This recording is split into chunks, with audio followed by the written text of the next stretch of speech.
Good evening. I'd like to call the regular meeting of the Board of Education to order. This is Tuesday, March 10th. Please join me in the Pledge of Allegiance. I pledge allegiance to the flag of the United States of America and to the republic for which it stands, one nation, under God, indivisible, with liberty and justice for all.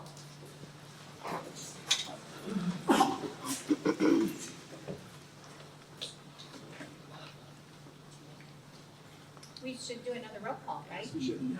Okay. Mr. Kuya. Here. Mrs. Bavarchi. Here. Mrs. Cicilich. Here. Mr. Salazar. Here. And Mrs. Gunkelman. Here. This is a meeting of the Board of Education in public for the purpose of conducting the school district's business. It is not to be considered a public community meeting. There is a time for public participation during the meeting as indicated in the agenda. The mission statement of Buckeye Local Schools is to empower students to excel in a highly competitive society. Approval of board meeting minutes. We are looking to approve the minutes of the February 7th special meeting and the February 10th regular meeting. May I have a motion? Oh, just consent agenda? No. No. Okay. May I have a motion, please? So moved. Second.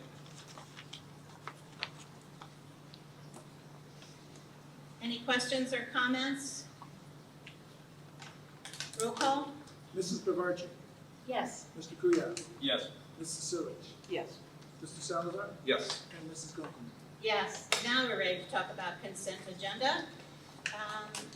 We need a motion to approve the consent agenda for March 10th as presented. Also move. Second? I'll second it. Any questions or comments? Additions?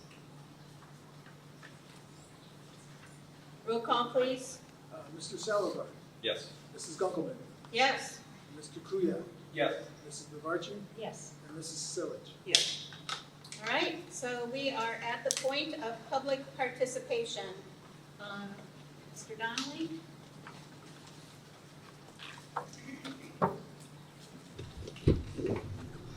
Just a reminder for those speaking this evening to state your name and address. Almost took you out. First on the list, we have Mrs. Whittinger.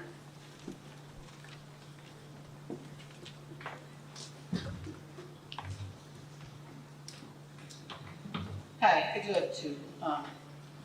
Last month during, or CC Whittinger, 7463 Center Road. Last month during the February meeting, I was not given the opportunity to finish the questions I had for the board, so I will present them now. These questions were on the heel of me stating how concerned I was with the ELP agreement you had on that February 2026 agenda. The questions were as follows and still pertain as questions I would like answered still.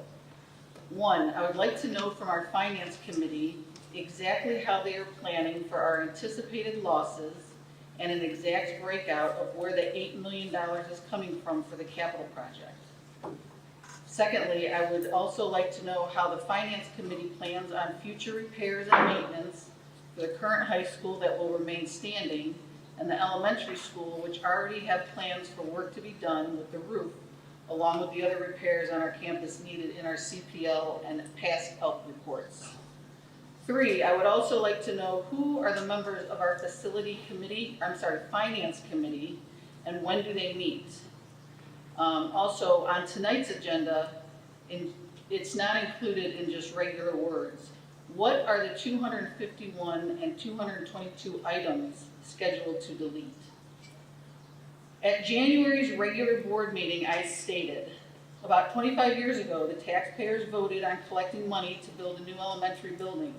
The taxpayers have kept their end of the bargain, funding that project, and any extra proceeds should be returned to where they came from, which is the taxpayers. This was referring to just over $1 million you had transferred to the capital fund. Mr. Kuyat stated that he would argue it legal to give money back to the taxpayers. Mr. Donnelly explained a possibly terribly lengthy process for his department to do it in order to refund that money. I would like to inform all of you that on what I learned in speaking with the county treasurer. Indeed, you could have returned the $1+ million to the property owners with a simple board resolution. If passed by the board, it would be the county auditor's responsibility, not ours, to calculate and issue a tax reduction to the tax bills.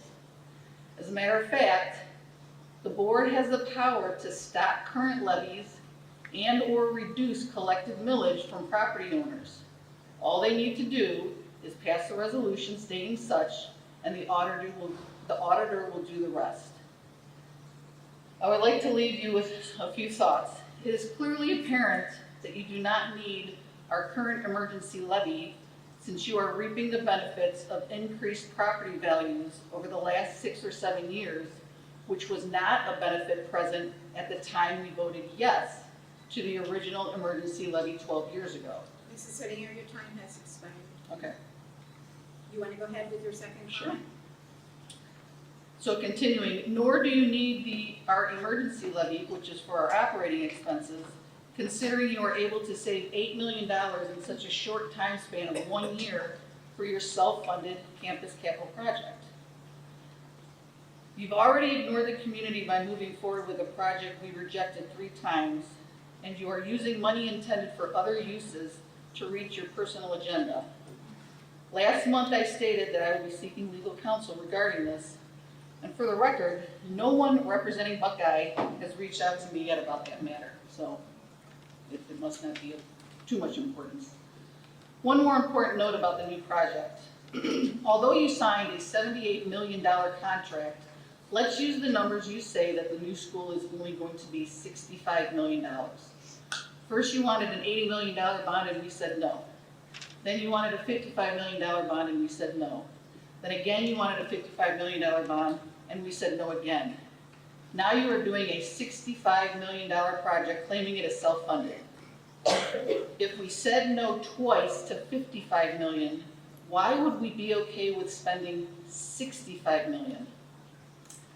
And you're doing it without all the money saved and with a projected 5-year financial deficit stating, quote, we will need to find reliable sources of income, and hinting that we will need to ask the taxpayers for more money as soon as this May 2026, but at least by May of 2027. This entire project and process is an insult to the community, and it is a catalyst for future failings. It is not too late to stop this from happening.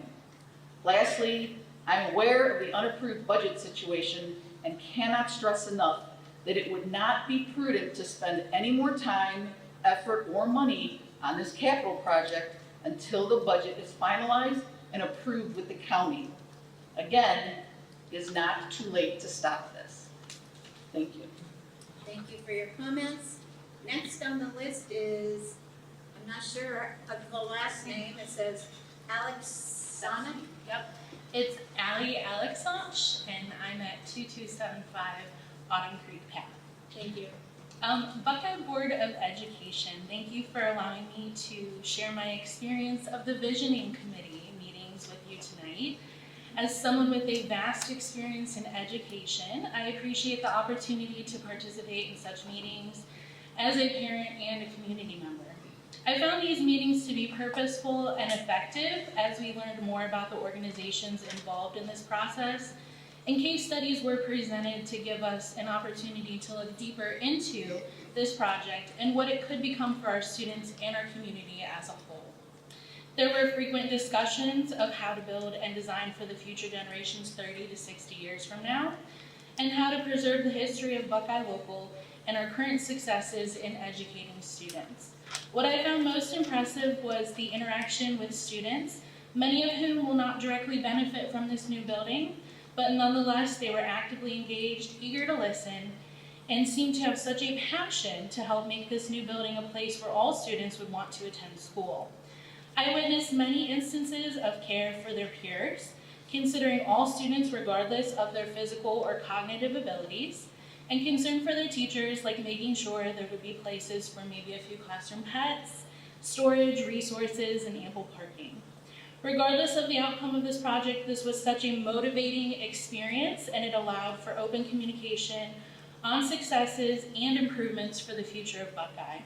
I look forward to the continued work that will be done in years to come and appreciate the leadership of Buckeye strategically carrying out this monumental task with integrity, transparency, and continued collaboration among various groups of stakeholders. Thank you. Thank you very much. Next on the list is Evelyn Piner.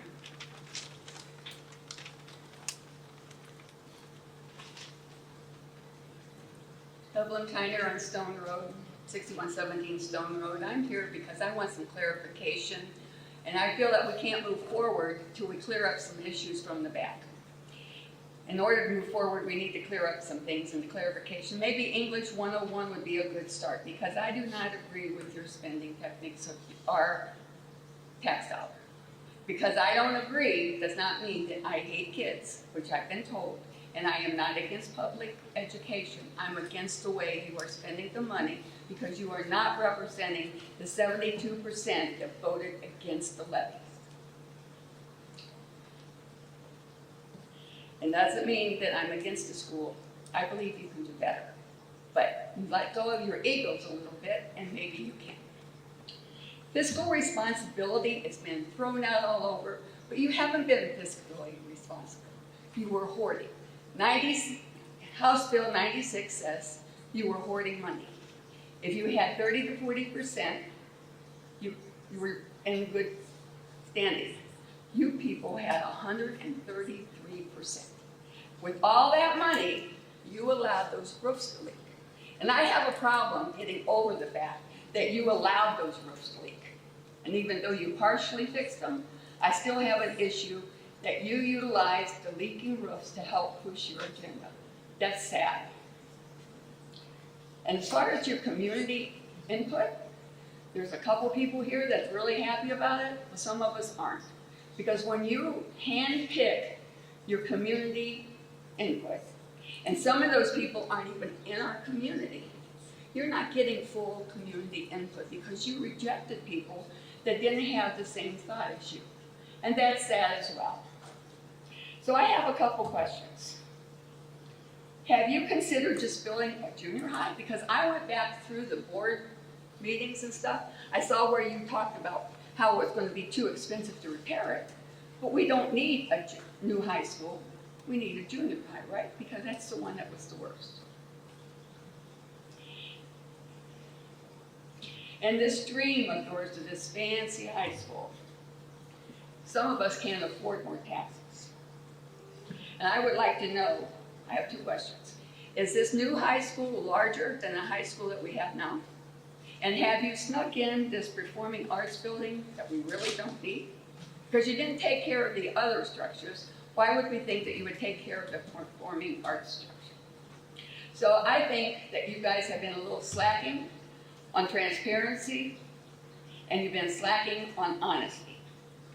When you run for re-election, some of you run for no new taxes.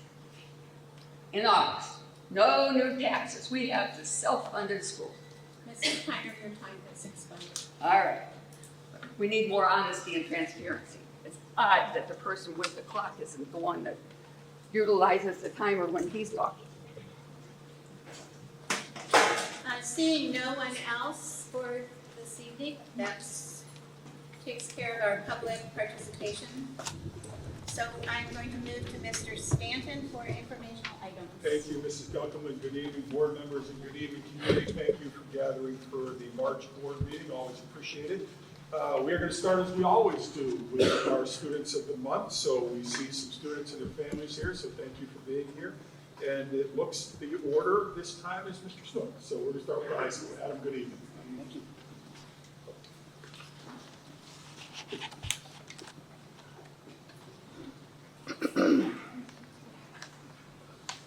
All right, good evening, everyone. Julie was not feeling well today, but she made it to the board meeting, so that's good news. So, thanks. It is my honor to present Buckeye High School Student of the Month, Julia King. Julia currently ranks 4th out of 176 students in her senior class, an accomplishment that reflects her unwavering commitment to excellence. She truly embodies our Buckeye High School mantra of raising standards and exceeding expectations. Julia is a remarkable leader in our school community. She serves as a huddle leader, a Hope Squad leader, a freshman mentor, and an active member of our National Honor Society. In each of these roles, Julia leads with integrity, compassion, and purpose. She invests in others, builds meaningful relationships, and models what positive leadership looks like every single day. Academically, Julia has challenged herself with one of the most rigorous course loads I've ever seen. Her coursework includes AP Calculus, AP Pre-Calculus, AP Government, AP US History, AP Literature, AP Language, Advanced Physics, Advanced Algebra 2, Advanced World History, and Advanced ELA 10. Pretty impressive. Her success in these demanding classes demonstrates not only intelligence, but discipline, resilience, and a true love of learning. Beyond the classroom, Julia is deeply committed to serving others. She participates in Huddle, contributes to the Senior Sit Down podcast, volunteers at Soccer Kids Summer Camp, and gives her time as a Sunday school and vacation Bible school teacher. She also works as a tutor in math, English, and science, and provides babysitting services, further reflecting her responsible and caring nature. She is a 4-year varsity soccer and varsity track athlete, as well as club soccer player. Her athletic honors include team MVP of the Buckeye soccer team, defensive MVP, All-Ohio Soccer, District Defensive Player of the Year, team captain, academic letter recipient, and district placer in track, and first team All-Academic in both soccer and track. And I didn't write it in here, we are heading to, in the fall, to play soccer. Grove City. Julia King represents the very best of Buckeye High School. Congratulations, Julia. We sat down the other, I'm not quite done yet. I forced her to meet with me the other day, and we sat down and I asked her a couple really hard questions, which aren't easy to answer, but they're always fun to peel back the layer a little bit. That first question always stumps high school students, and it is, what's your favorite high school memory? And there's this awkward moment of pause where they have so many, and it's hard to come up with just one. But for her, it was easy. It was soccer, her senior year, winning districts, and truly enjoying that entire experience. I then asked, what's your favorite class? And this one was also easy, and ironically, this is also the teacher that recommended her for Student of the Month. It was Miss Cuddy. That class, she said, is just wonderful, and the work in that class is just so very meaningful. Third question is favorite teacher. She gave me two. She cheated. She gave me two. First one was Miss Cuddy, and the second was Mr. Serio. She calls Miss Cuddy her school mom, which is awesome. And then Mr. Serio, this was a fun answer. She said Mr. Serio's class was a wake-up call because it was really hard. So that was a good one as well. And then I give each Student of the Month an opportunity to shout out someone. It could be anybody. And I don't think she's here tonight. But she shouted out her sister. You want to share why you shouted out your sister with everybody? She's my best friend, and high school's gotten so much better since she came up here. So, ladies and gentlemen, our student.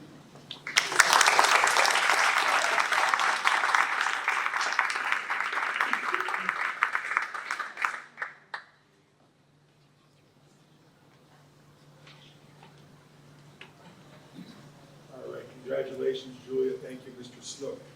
Next, Mr. Sauer, good evening.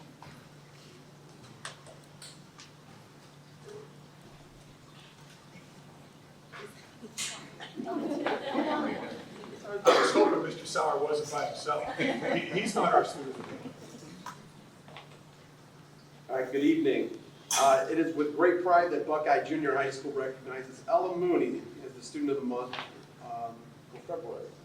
Ella was nominated by Mrs. Simak and Mrs. Modi.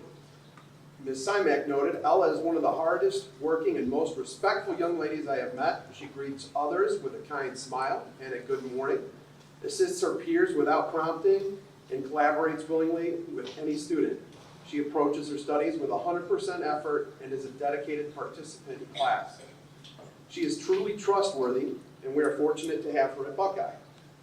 Ms. Simodi noted, Ella is a delight to have in class. She is a kind-hearted young lady that inspires others to be the best version of themselves. Ella goes above and beyond in all that she involves herself within. She is a diligent, detail-oriented, hard-working student who sets high standards for herself on a daily basis in the academic arena and is always willing to assist others with an open heart. It has been a true pleasure having Ella in my history class. Beyond her exceptional classroom conduct, Ella is a multifaceted student who contributes significantly to our school culture. She's a dedicated member of the band, where she plays the alto saxophone. She performs on the softball field with the same determination she shows in her studies. Ella shows a particular aptitude for history, which serves as a strong foundation for her future goal of pursuing a career as an attorney. Ella's consistent display of respect, initiative, and academic rigor makes her a most deserving recipient of this honor. We congratulate Ella on her achievements, and we look forward to her continued success.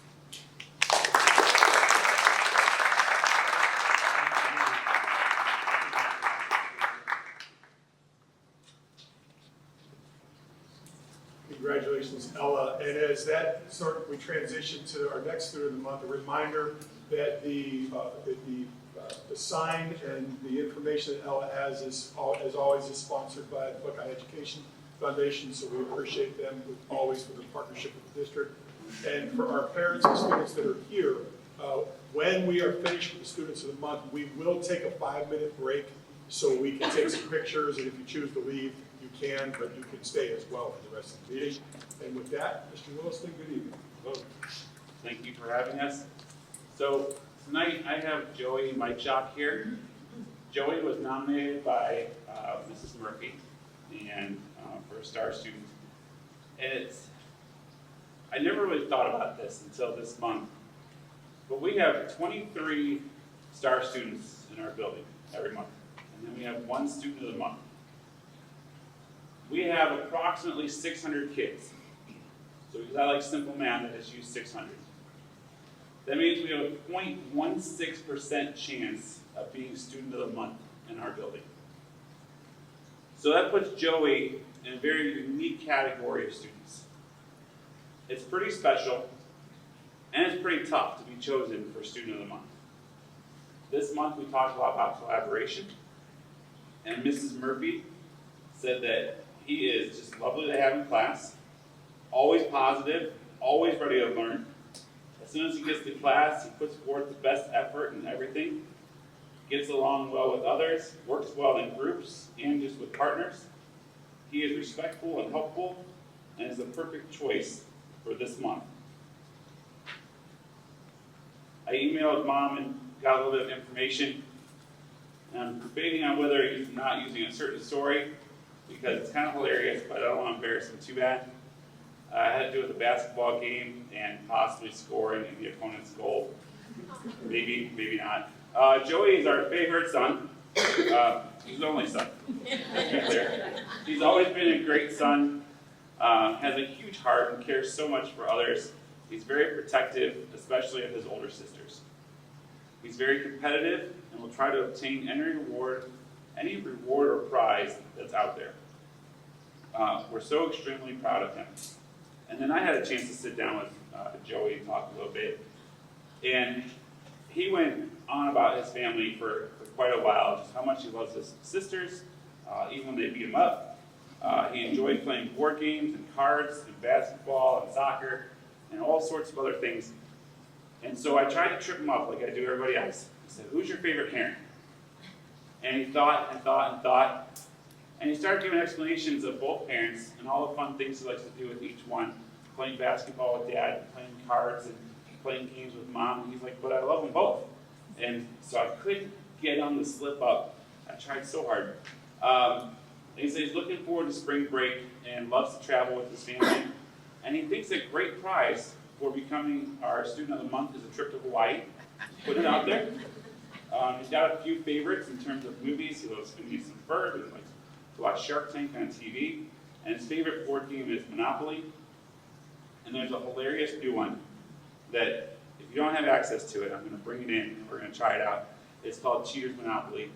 And if you love your family, you'll see how much love you have after you play this, because you can do pretty much everything that you're not allowed to do in regular Monopoly and get away with it. And our last question was, what do you want to do when you get older? And this is really cool because he has a pretty good plan already. He wants to have his own label, like own branding, in like apparel company, for the things that he does. And I'm like, well, as long as you stay in Buckeye, you have, all these schools here that we're going to be looking for, partners as you get older. So don't forget that. Congratulations, we're so proud of you.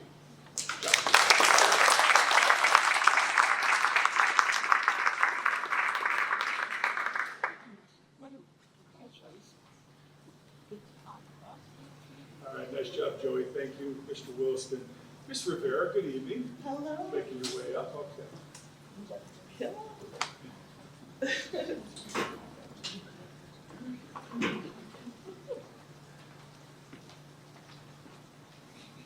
He's so shy, right? Okay, this is Josh Manahan. Josh is a second grade student at Buckeye Elementary. As Mr. Wilson mentioned, we also focus on collaboration. And at our level, we do one competency a month. So when we learn about collaboration, you learn that you have to be a good listener, that you need to include others and compromise, and that you need to demonstrate good teamwork. So a little bit about Josh. I asked him what was something that he liked about being in second grade, and he said, I love my teacher and my friends, and I love learning. He said that he's good at math and he's good at reading, and he looks forward to third grade when he gets to start learning multiplication. He feels that math is his strong point.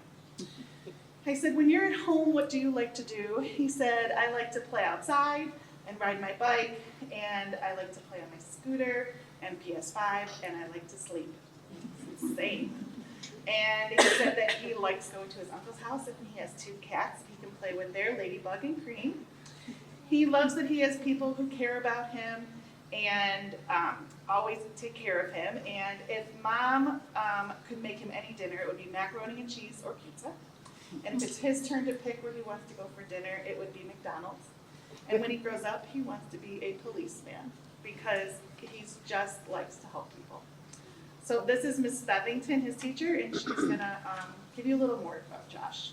Sure. So Joshua was chosen as the Student of the Month for collaboration because he consistently demonstrates the qualities that make group work successful. His teachers notice that he takes turns in conversation, is patient with his peers, and helps problem solve disagreements, and always makes group work run smoothly. Now Josh doesn't know this, but to get a fuller picture, we asked his classmates to share times that they worked with him and why they think he's such a great collaborator. And since they are the ones that work alongside him every day, their input is especially valuable in highlighting the ways that he supports others and contributes to group success. Some of the things his peers shared include, he listens when I have problems and helps me figure out what to do. He doesn't leave anybody out. He helped us think of some things and always lets me go first. In the gym, instead of walking to the line, he helped pick up all the dodgeballs. When we have a problem together, he'll contribute to figuring out what to do about it. He listens when I have a problem and I'm trying to ask him for help. He is really nice and makes working together well. His classmates use words like helpful, patient, fair, creative, kind, and funny to describe Josh. One student shared that working with him makes them feel good, like I am supported with him. Another summed it up perfectly. He is the greatest collaborator. He always makes everyone feel included and helps our group get things done. Josh's example reminds us that being a leader in a group isn't always about having the loudest voice. Sometimes it's the peacemaker who makes sure everyone feels valued, heard, and included. Except in Josh's case, the peacemaker also happens to have the loudest voice in the room. Josh.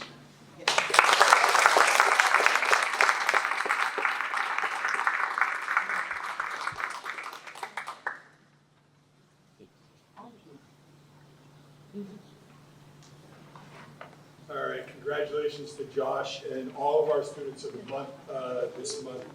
Way to go. Mrs. Gunklin with permission? Yes. Okay, we're gonna take about a 5-ish minute break. Families with the students of the month, we're gonna ask you to come up here. We'll make sure we get a picture of you. And then for everybody else, 5 or so minutes from now, we will reconvene the meeting. Thank you. I'm going to move through some announcements here relatively quickly, and then we have 2 presentations at the end with superintendent comments as well. First, from some communication perspective, I want to congratulate the Buckeye High School, the 2026 Medina County Solo and Ensemble Festival was held at Buckeye High School here on February 7th. Our students were awarded 17 superior ratings and 3 excellent ratings. There was a ton of activity going on Saturday, February 7th on this campus, but congratulations to our high school students. That is fantastic. Next, just some information for parents, and this information is all available on our district website as well. But some upcoming information, some dates. Preschool screening sign-up is now, that information is on our website, as is new student enrollment registration. So please, if that pertains to anybody or anybody that you know that may be interested but not be here, please direct them to our website. Open enrollment is also a time, we're in that time frame now, and open enrollment always has a lot of questions. So some open enrollment information and deadlines coming up. March 2nd just passed. Renewal applications for all of our currently enrolled, open enrolled students were emailed home. Applications for any new open enrollment students are also available online on our district website. A very important deadline of May 1st would be the deadline for online applications for our existing open enrolled students. And a reminder to all the families of open enrolled students, you do have to apply every year.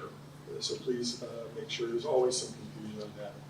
And then June 1st is the deadline for any new applicants. And this is really important.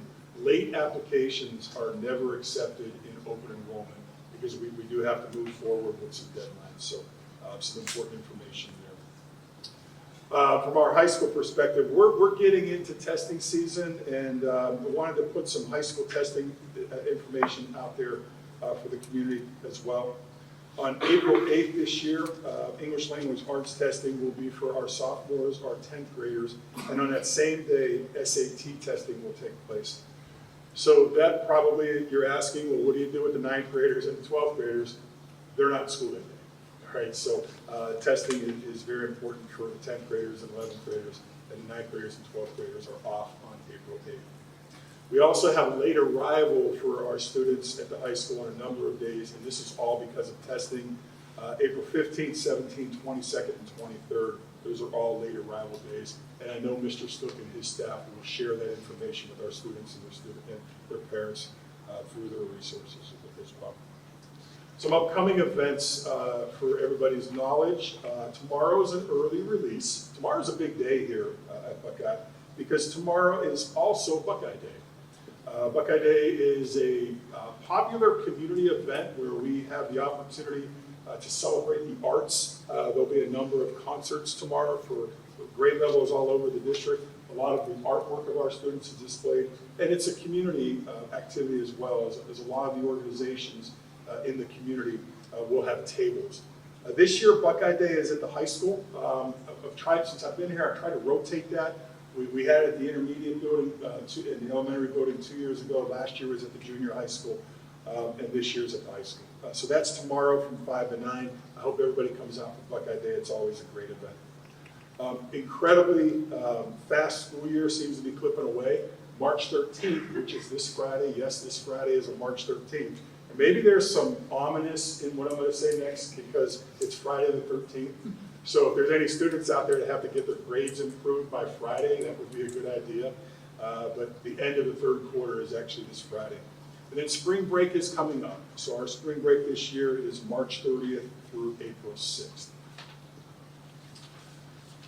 Okay, I thought it was probably a good idea to give a transportation update, certainly because over the last 2 board meetings, we have had a lot of action supported by the board in relation to transportation. So just a quick opportunity to provide an update on transportation.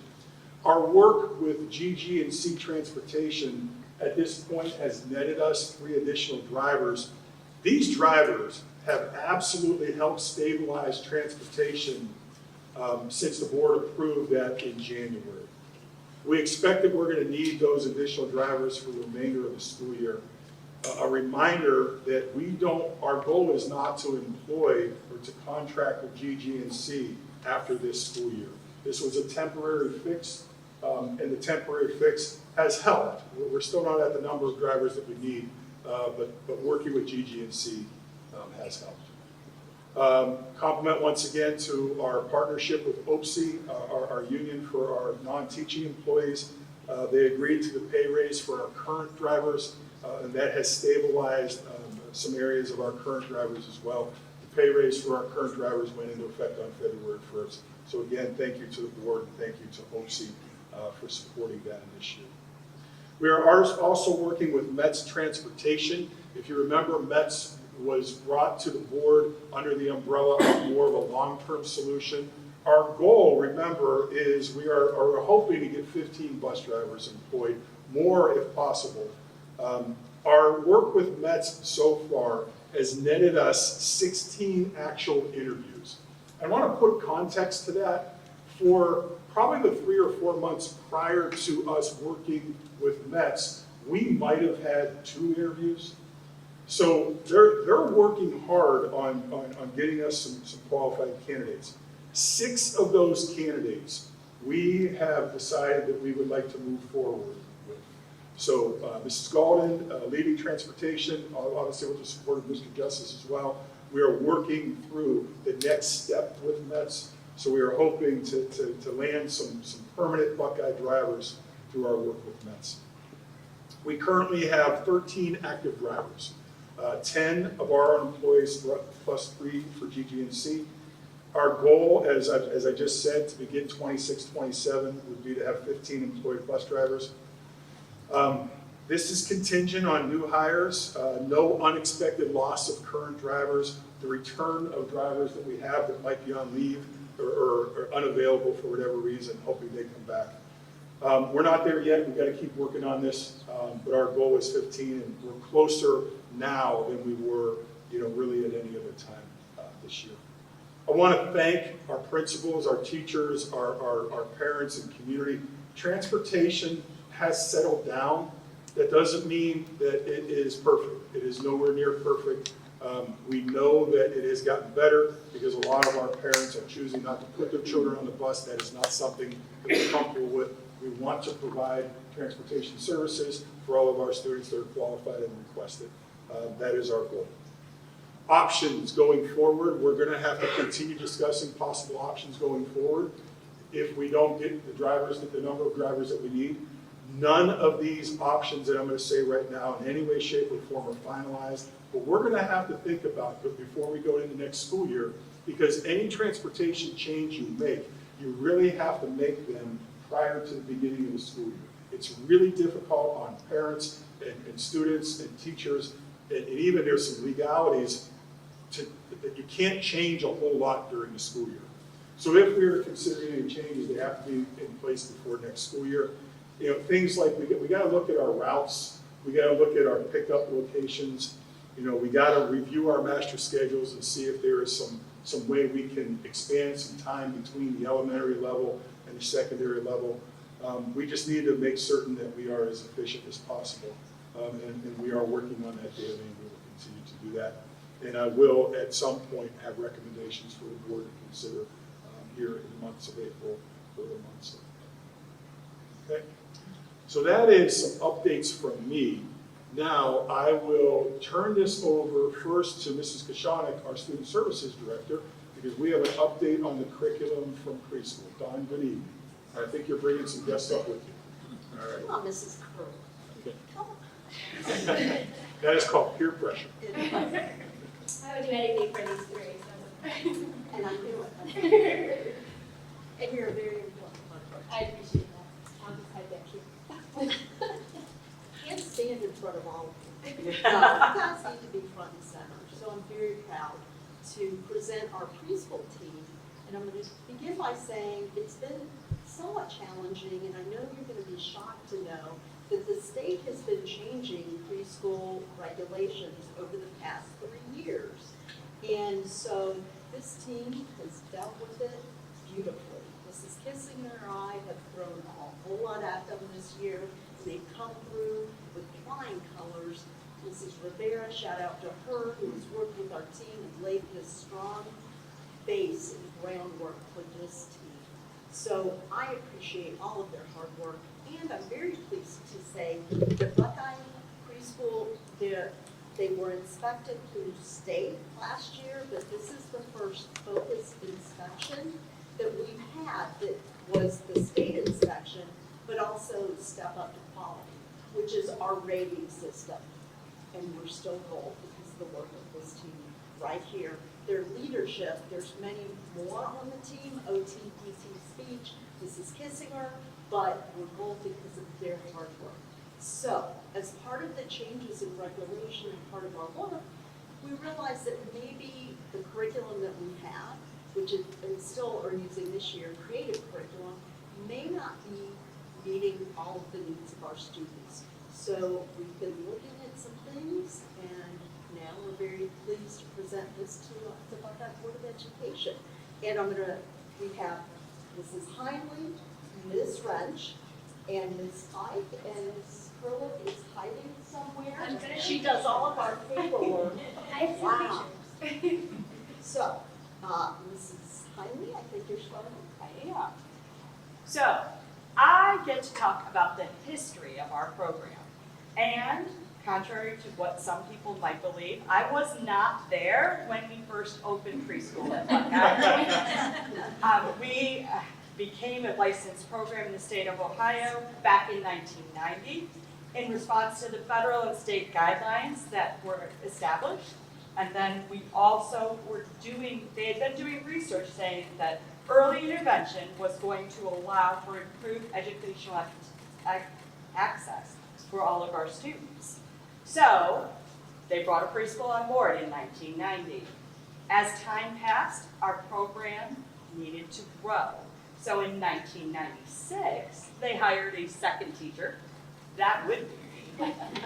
And added another classroom to the mix. And as time passed again, we added a third teacher, which is now reflective of what you see for us today. Our philosophy has always been here at Buckeye based on meeting individual needs of all students. That includes our students that have special needs and our students that are typically developing, that come from the community. Our developmental preschool model provides an environment that encourages all children to explore, ask questions, and learn things that he or she needs to know or wants to know about the world around them. So what does that currently look like at Buckeye? So we've been using, as Mrs. Kajanik said, the creative curriculum. And what we have done since the first of the year as a team is we have a very active group of young gentlemen in one of our classrooms that led the charge toward being interested in buildings. So we are doing the building study. We started with exploring our school because, again, that weather when we came back in January was icy cold. So going outside and sketching the outside of the building, as suggested by the curriculum, wasn't going to happen. So we did a lot of exploring inside the building. We looked at the art displays. We looked at all of the little sculptures that are in the walls at Buckeye and went into lots of different spaces that really interested us, like the gym, the cafeteria. We stuck our heads into the kitchen to see the giant ways that they prepare lunch for the kids that get to stay all day and eat lunch. And then we figured out the information that we needed to know was how they put this building together. So we started looking at the materials and we checked out all of these blocks and how they fit together. And so we went back into our classroom, we drew pictures and made blueprints, and we started working on finding out how buildings are made. So we went into the materials that you need to build a building, what kind of jobs you have to do in a building. And we looked at different buildings that are present in our communities. We looked at actual photographs of things that are out there in Buckeye, so they know what they were looking at. And we had our families send in pictures of places that they had been extending into the world beyond Buckeye. We have pictures in my classroom right now on the wall from Washington, D.C. The Disney Castle is on my wall. But these are all things that my kids were very interested in cutting the pictures out and having them for examples as we built. So, buildings, unfortunately, is finally coming to an end. Our classroom has been working hard on constructing our own town. So we have taken cardboard boxes, we've covered them, and we are now constructing our own buildings with windows and doors and all those features that we think are important to make buildings around town. We have restaurants, transportation hubs, shops, houses, everything that 3, 4, and 5-year-olds think are important for our community and to make our community a better place. So creating this kind of learning environment currently for our students has taken us hours of creativity and planning outside of what we are given to make it accessible for all. Making it available for all kinds of students is something that we have worked really hard on meeting needs. It's not things that are given to us. So we are looking for some additional suggestions and guidance from a curriculum that is better accompanying our current student needs. Great, so although we are not experts yet in the Frog Street curriculum, we got to hear all about it, and there's some really important pieces that we would like to see in a curriculum for the preschool. So one is the holistic development. So we're focusing on the whole child, which is something that we do now, but it would also be nice to have in that curriculum, especially those social, emotional, physical, cognitive, all the language domains. It's all going to be in there. It is also research-based. 90% of brain development happens before age 5, so that is right in our group. Intentionality is also great. It's mapped right to those standards to prepare for kindergarten. And then it also includes things like conscious discipline, which is actually something new for me, but it is really great, and it's really those social, emotional things that are going to start out the day and help get through the day as well. It's also differentiated instruction, which is super important and something that we're definitely looking for as we have a wide range of students, age-wise and need-wise. It also integrates STEAM, which is also a really great thing to have. STEAM is the science, technology, engineering, and arts. Holds right in. All right, so how is this going to get our kids ready for kindergarten and for life beyond school at all? It builds literacy focus, and that focus is phonological awareness, which is not just flashcards and repetition, but it's getting that solid base and understanding of letters and their sounds and words as a whole, and not just that kind of crust feeling there. And they're also very interested in getting the interest of the kids and incorporating that into the program. So it's not just boring, the cat walks away from the boy. It's things that they enjoy.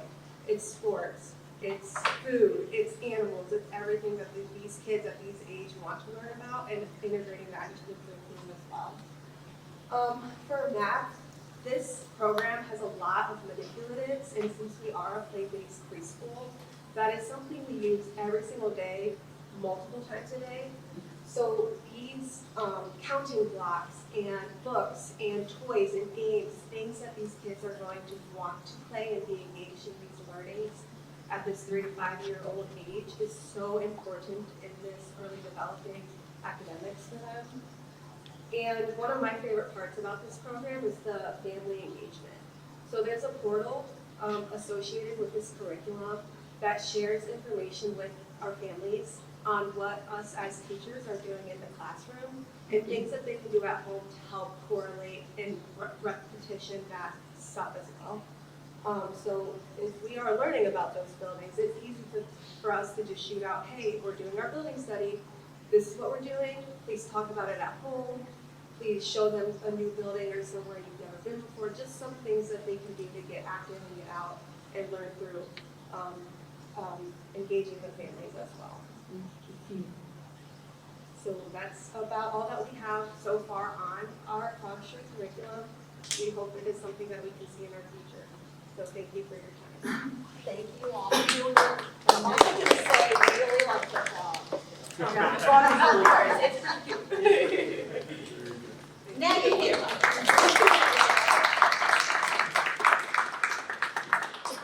Okay, so I have a couple comments, and we've got a little bit of a transition time right now. We're going to transition into the next presentation. They told me to sing a tap dance for 2 minutes. You don't want me to do either of those.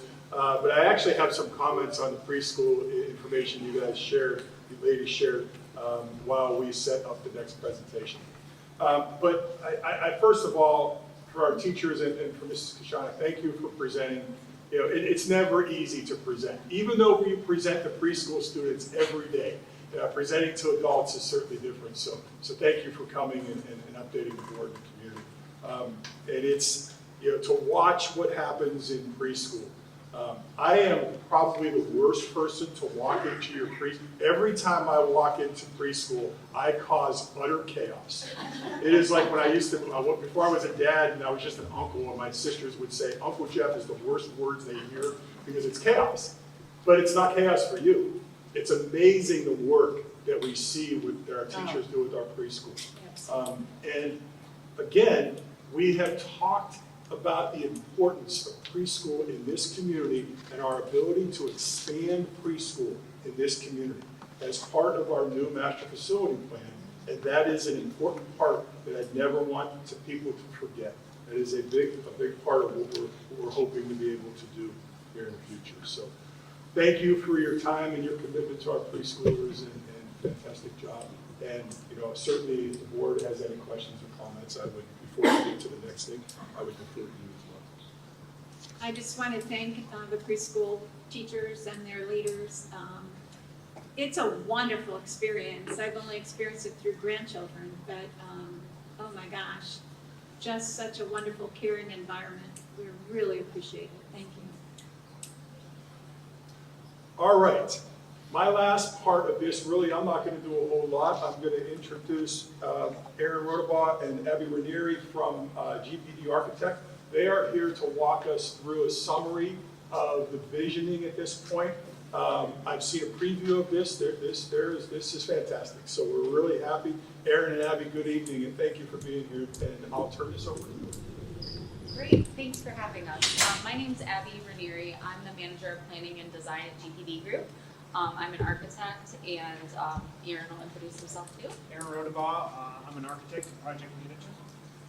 So we are thrilled tonight to have the opportunity to see you or meet some of you and give you an update on the educational visioning process. So as Mr. Stanton has given you in a previous update, our first phase of this process was educational visioning, and that is complete. And so if you don't mind advancing the next slide. We'll go through a quick agenda. So we're going to use our engagement timeline to just kind of show you where we've been.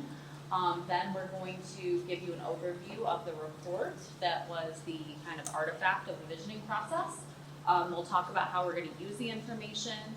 We'll talk about a couple surveys that are going out to continue our next step in design, and then we'll kind of show you what the next couple months will look like as well. So this is our education process map. I know some of the it's a 11 by 17 handout, so some of the words are a little bit small, but I think what's important to see here is it's really meant to represent our first phase of design through schematic design. So you'll see it's a timeline that starts in December and ends in June, and I know this has been presented at prior board meetings, but really the important thing to notice is the different colors kind of represent different stakeholders in this process. So we have staff, students, and community. And then the green bar that's running through the middle was our educational visioning process. And that was 2 sessions that occurred right here in the Media Center. And in between that, some of the visioning participants had the chance to attend some building tours, and we're going to talk about that in a moment. And then really we've been kind of doing some initial touch bases with different staff groups. And we did have a day that we just got to kind of observe the school day here while the students were in session, which was really helpful for us. So really this is kind of the final piece of us kind of getting to know the district before we start the design process, and so that red line is kind of where we are right now. So the next slide is a little bit about those tours I mentioned. We took those, some between the first two visioning sessions and some right after the second. One of the kind of lumps in the green bar that was the visioning line on the last slide kind of noted that we went 2 days on the 3rd and the 17th of February. We were able to tour some newer facilities in Northeast Ohio. We were able to go to Magnificat, Berea, Firelands, and Cloverland. We picked those specifically because they are newer facilities and they do kind of portray kind of forward-thinking and different types of spaces. There's also quite a variety of different types of spaces, so we kind of took our core team and then some of the staff members from Buckeye to those places. A couple of things that we wanted to show, well, first of all, I think we owe a lot of gratitude to the staffs of those buildings. They gave some time and their teachers gave some effort to kind of approach us and give us their feedback on how they use the spaces and some of the benefits, the likes and dislikes, because I think that's another thing that the staff was able to see is not everything in each of the buildings was something that everybody gravitated towards. So I guess having an understanding of those types of things can be just as beneficial as the things that are definitely things we want to be running towards. Think about anything else. I think that's kind of the main gist. Yeah, the only other thing I'd add is I think that for some folks, as we were going through the visioning process, we were reviewing case studies and we were talking about spaces, but not everyone is a spatial thinker. Not everyone can kind of look at a floor plan and understand it. So some of the feedback we got that Mr. Step was able to pull together from those who attended the tours with us was that it helped kind of ground and it helped folks kind of understand 3D implications of some of the concepts that were reviewed. So I think it was helpful in that way as well. And one other thing, I think it helped some of the staff understand some of the things that they could do in different types of spaces because they just haven't seen them. So that was a key part of the process that didn't happen here in the media center during those 2 sessions. But the next slide here will transition us into talking about the actual educational visioning process, and we'll really let a video kind of speak to that for you.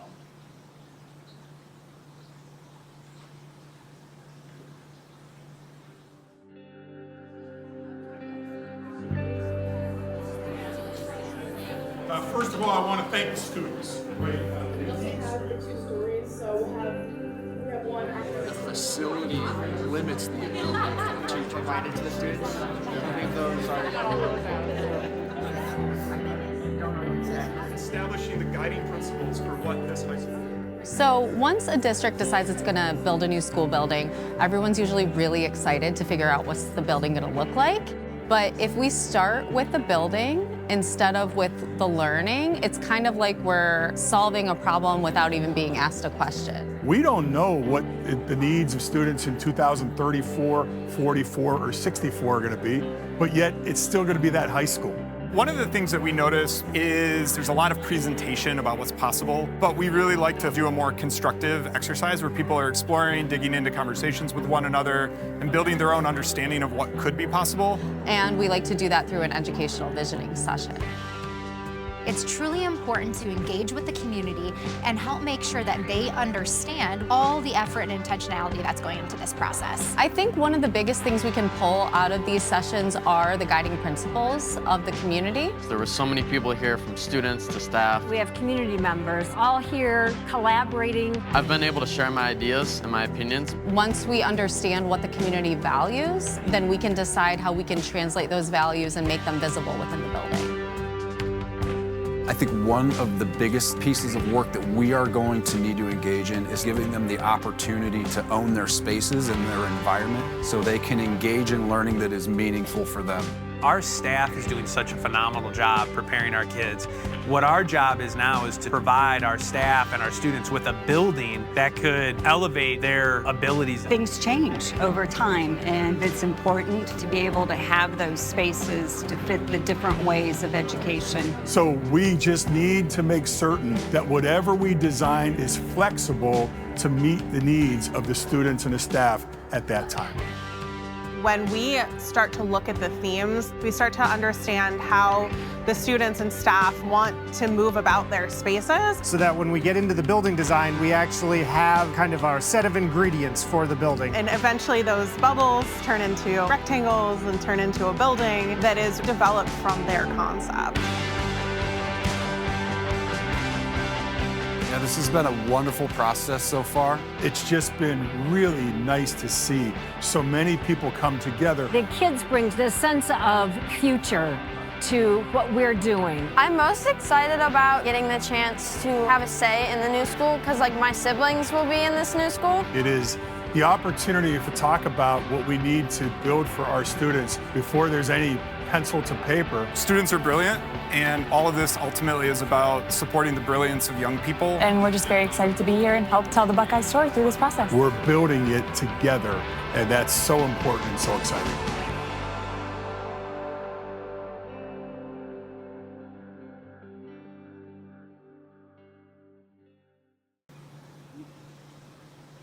So when we were asked to kind of present this report, we thought there's really not a great way to exactly explain the energy in the room without showing it. So that's why we brought the video. But again, it was 2 days, very full agendas. The next slide gives a summary of some of the topics that were discussed on each day. The first one really focused a lot about current successes and challenges and what was working well already and what was challenging in this facility or at this time. Then we talked a lot about the future of school and what does that mean through a lot of different lenses. So we'll dive into that a little bit.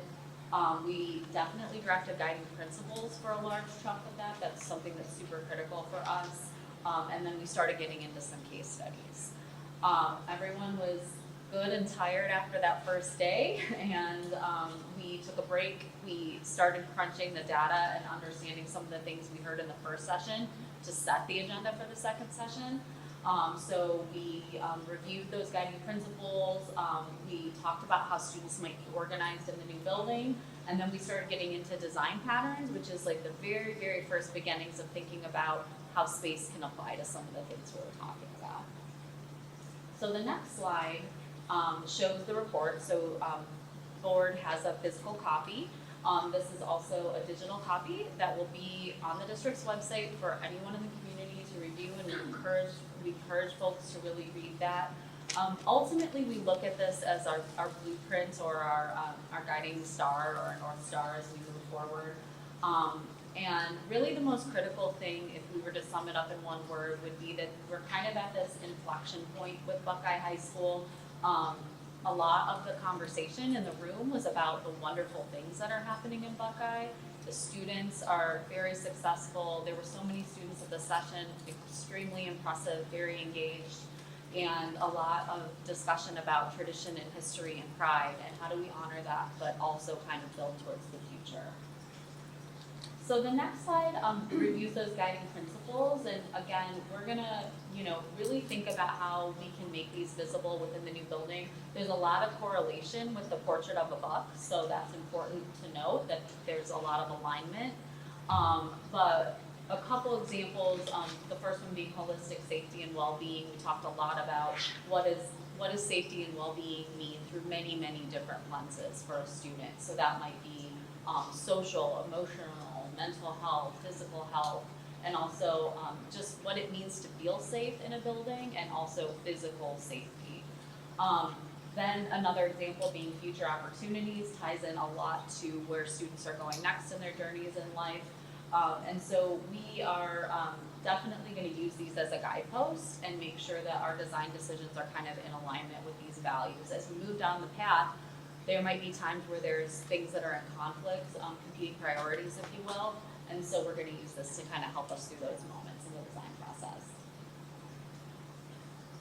There was also a good chance to kind of gather data from the group that was there. And so this is just some examples of the information that you can dive into further in the report. Some of the clear signals were a lot of support around the importance of the 9th grade year and building community early in that transitional year from junior high to high school. Also, the concept of your learning becoming more flexible as you go from 9th to 12th grade and more personalized as you kind of get down that road of what's coming next for every student. It looks unique. There was also a prioritization of agile spaces over something as simple as like all of the same size and same outfitted classrooms. So that's some of the data that was pretty clear that came out of that day, or those days rather. And then the next clear signals, I guess, we'll focus on is some of the design patterns. A strong consensus around things like natural light and welcoming entries. And it was kind of funny that we had the visioning session in this room and now we're in this room again for the board meeting. It's the one space that's got all this great natural light. So if this is the room you spend most of your time in when you come to the high school, that doesn't seem so bad. This is the outlier space. So we got a lot of feedback from students about what it's like to be in a windowless room all day. So that was very strong. As well as the need for kind of indoor-outdoor connections, and then having some of those retreat spaces, those quieter nooks for focused work or for individualized, quiet kind of learning. Before I go any further, I forgot to mention something super important. We were partnered with Fielding International for this visioning session, and they are a learning design firm, and they were fabulous partners kind of helping us through these sessions as well. A couple things, I guess, on these design patterns. You know, some of this report focuses very much on the educational delivery aspects and how that happens within the school. But I think there's the important part that as we move into our schematic design is the space aspects. And you know, this is kind of a slide that kind of and it was an activity, I guess you could say, that actually like pointed in directions. You could see the directions that, and we actually broke down the data, the little dots, you know, by student, by staff, by community member, and you can see just by the sheer amount of students, that's why there are so many of those red dots there. This visioning session, I think I've done these, you know, at least a half dozen, maybe a dozen of these. I've never seen so much student involvement, and I think it was great. It added a huge bit of energy to things, and it added, I think, just some, I think they really brought some of the things that we were hearing home when they were involved. But I guess the other thing, you know, since we were able, there were, I think, 30 of these little design patterns that kind of represent different pieces and archetypes of the building. And so we were looking kind of also breaking down the data to see, you know, where did those selections, you know, the top fives of every group kind of align. So, you know, these ones here are some of the ones that were, I guess, the most used, most there. One of the things we spent quite a bit of the second day talking about was organizational direction for the building.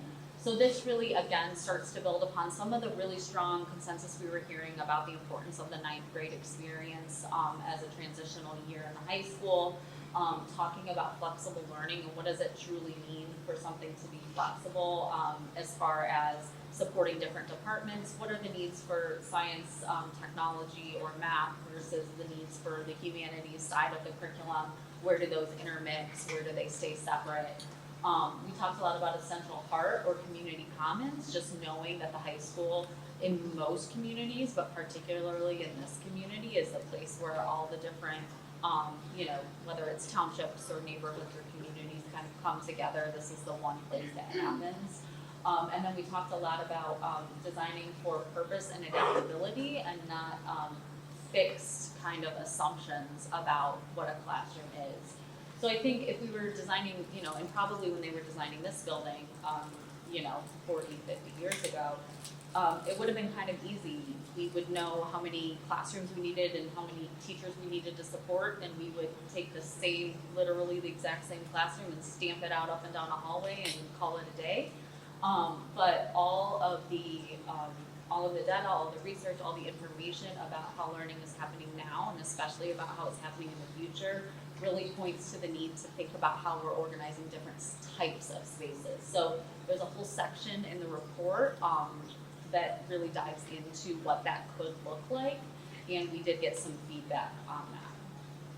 You can kind of see this is a page from the visioning session, and this is kind of a diagrammatic breakdown of learning spaces within the building. Some of our next steps are going to be to take these kind of diagrams and really actually turn them into spaces and start looking at the building from the outside in instead of just kind of the inside out.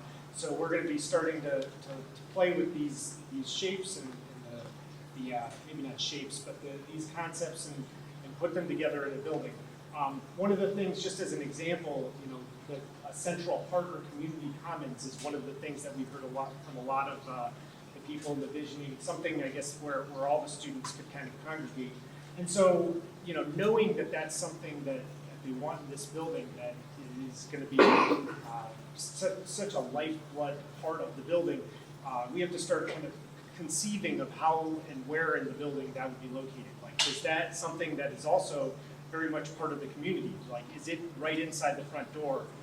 Does it serve as kind of lobby space for gyms and auditorium, things like that? So those are the types of ways we're going to take this report and kind of move it forward into schematic design. Then also some priorities came out of that. Some of them do directly tie to space, and some of them tie more to teaching and learning and what that looks like. Erin, I don't know if you wanted to mention a couple things. Yeah, I think, at a certain point when we start really getting into the design of the building, we'll have to be making choices, and some of the stuff that came out of the visioning points directly to choices. The daylighting and the amount of windows in the building is very clear that the more the better, and so that's something that we're going to use as we go through and think about the design of the building.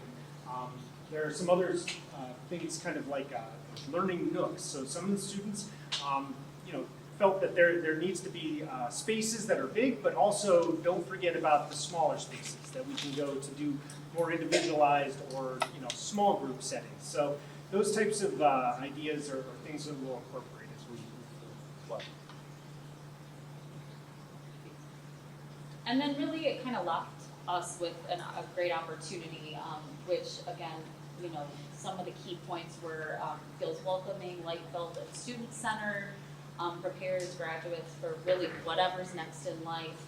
And again, I think the key thing that we heard loud and clear both days was kind of strengthens existing tradition and pride, but also expands possibility for students in the future. So this is certainly a great kind of, again, it's a point of departure for us. And there's a lot more kind of the data and the nuts and bolts of what occurred on that day in the report that you have in front of you.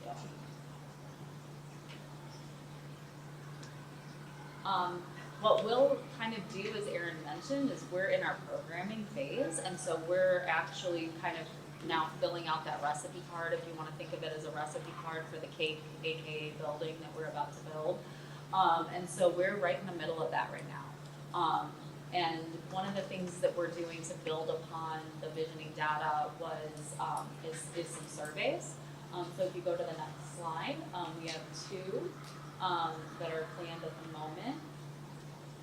And one is directly to students, high school students. It's really some student experience questions about the types of coursework they're taking and some of their feedback on how they kind of learn and use this building. And the other piece is really, it might seem funny to talk about lockers, but it's a very important thing that could potentially take up a lot of real estate and cost us a lot of wall space that could be utilized for other things in the building. So we want to understand how students are using their lockers. Talk about student engagement and involvement. We observed the students being extremely impressive on our day that we came and observed them here, well-behaved, thoughtful, caring. Then we got to see them in the visioning session, those who were there, and again, we were equally impressed. But I think this morning when Adam said that he sent the survey live, and within maybe half an hour, I think we had 120 responses. And so the kids clearly have a lot to say about their learning environment, which is wonderful, but this has got to be one of the most engaged student groups we've ever had the pleasure of interacting with. So we look forward to keeping in touch with them as we go forward in the design. Sounds like we might have some preschoolers to engage with. Architects. I'm like, we just missed it. I love that. Okay, so maybe next year we can do that because we'll be here still. And then the other will be a community-wide survey. That is being wrapped up right now, but we really, again, we talked about a lot of community spaces in the visioning session, but something else that we think is really important as architects, we don't necessarily have like a style or a visual kind of language. We really think that the architecture should reflect the communities in which it lives. And so part of that will be a visual preference survey. And it will also gather some other data from the community at large that we'll use as we, again, start actually kind of defining what this building could look like. So those are our direct next steps. And then Aaron's going to talk a little bit about how we get to our first milestone. Come full circle back to this slide. So we kind of brought you up to speed to where that kind of red line is, the point where you're at right now. Some of the things that we'll be looking at going forward, I think we've mentioned a couple times, we're going to be kind of taking the data from the visioning report and sliding into the schematic design, and we're going to start getting a little bit more looking from the outside in. We're going to be talking about building systems. We're going to be talking about, we already mentioned the visual preferences. We have an eco shred scheduled to talk about sustainability goals. But we're going to be using all of our time up until the end of the school year to make sure that we're also engaging with the staff and getting feedback from them on the actual spaces and how they use them and what they're going to be looking for in the new building. And then ultimately our schematic design kind of due date is the end of June, and then we'll be estimating at that point and to make sure we have a pencils down moment and gather ourselves, make sure we're on budget, and moving into the next phase after that. So that's our update. Again, kind of a big first milestone. We've gotten through visioning and we're moving into the next phase, and it's just been a really good experience for us so far. We'd really like to get to know some of your stakeholders a little bit better. Abby and Aaron, thank you. I will defer to the board. I have a few comments, but I'll defer to the board first. Maybe a quick thought. I love the timeline here. Certainly appreciate the help. I think benchmarking and looking at other facilities is a great way to open our eyes or open the district's eyes to modern education, modern facilities. So that's terrific. Aaron, you also mentioned the big word, the budget, right? So I think it is important as you think about what it is that we could have, but also understanding that we do have financial constraints. We do have a budget that we must hit. So certainly appreciate your help. Absolutely. But the lockers conversation last meeting was very interesting.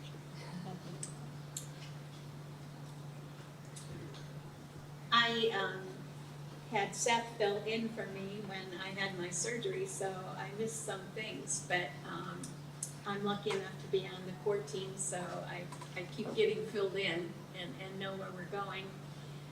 I just think it's been a wonderful experience just working with your firm and the knowledge that you bring to the table has really opened my eyes to some possibilities that we have in front of us, so thank you. Yeah, I think the touring, the two highlights have really been, I would say number two has been touring the other facilities and seeing what other school districts have been able to do with budgets as well. Different types of budgets, different types of revenue streams, things like that. But the number one thing really has been working with the students. Our students that were in that session were phenomenally prepared, well-spoken. They understood the task at hand. They stayed on task, and that was really a joy. It's amazing coming from a community perspective, being out of high school for decades, and then coming in and really listening to the teachers and the administrators and the staff on just what happens in this building on a day-to-day basis, how creative they're forced to be. Obviously, I went to this building. I was fully aware there was no windows. So just listening to their perspective on that, was important. And then having the community, I would honestly say, of the stakeholders in that room, the community really were the ones that were listening the most, because most community members don't really understand or know what goes into educating a child today compared to when they were in school. So it's great to hear that we're going to be surveying the community and asking some questions that might be a little bit more relevant to what a community member would know related to a school building. But I thought it's been a wonderful experience. I'm glad I could fill in for Barb while she was gone, and kudos to all the groups and the facilitators, and Adam, Mr. Snook, and your staff for welcoming all those people for 2 straight days, 2 full days. Absolutely. I was lucky enough to be on that core committee, and then I also got to be a part of the visioning as well as the tours, and it was exhausting. The visioning was exhausting. Mr. Snook brought a large team of students who will not be here, of course, when the new building opens, and community members from all age groups, and it was so engaging and so exciting, the collaboration. And we were in small group tables when we were here doing the visioning, maybe 8 to 10 in a group, and it was just a mix of folks. And I know, sitting with a couple of the teachers and a lot of the kids and a couple of community members, I was really enlightened by what they all need, and it really all came together. It really did. It was pretty remarkable. So it was great. I loved it. I do want to add, the process that was used, we were presented dozens of examples of school districts from around the country. And it was a little bit discouraging to see what our students don't have access to. We have access to great teachers and great curriculum, but when you look at what other buildings are providing their students in terms of getting them prepared for life after high school, it's discouraging to see what our building just will not physically allow for. But exciting at the same time. It's very exciting to see what we'll have in 4 years. So, yeah, great. Any other comments from board members? Mr. Stanton? Yeah, just thank you, everybody. Aaron and Abby, thank you for your presentation. It's been amazing working with you so far, and I'm really excited to continue doing that. Thanks to our staff, my friends that are on cabinet that are part of this, thank you. Our principals, our teachers, there's so many people.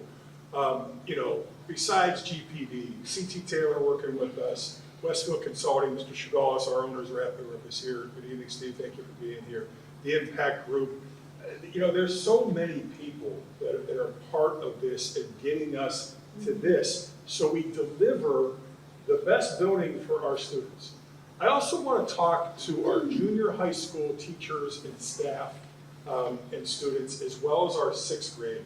And I understand that another major part of this project is this school becoming an appropriate junior high school / middle school, and then the reality of moving our 6th graders out of that building and expanding preschool, right? That's all part of it. So for our junior high school teachers and students and staff, we are going to soon, probably at the beginning of next year, start engaging with the junior high school staff and students, maybe not to this level, because we're not building a brand new middle school, we're building a brand new high school, but that's a big part of this as well. So I see some junior high school teachers out there.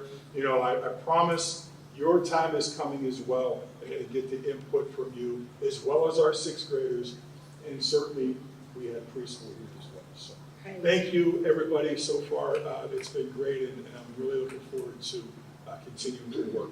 The things that we saw tonight, the visioning report that the board members have, it will be shared as soon as tomorrow. The wonderful commercial, except for the big tall guy that's balding. Okay, we remove him. But everybody else, what a great commercial for our students and then the work they did and staff. That will go on our website as well. And we'll get those surveys out here very soon. So thank you. Thank you so much.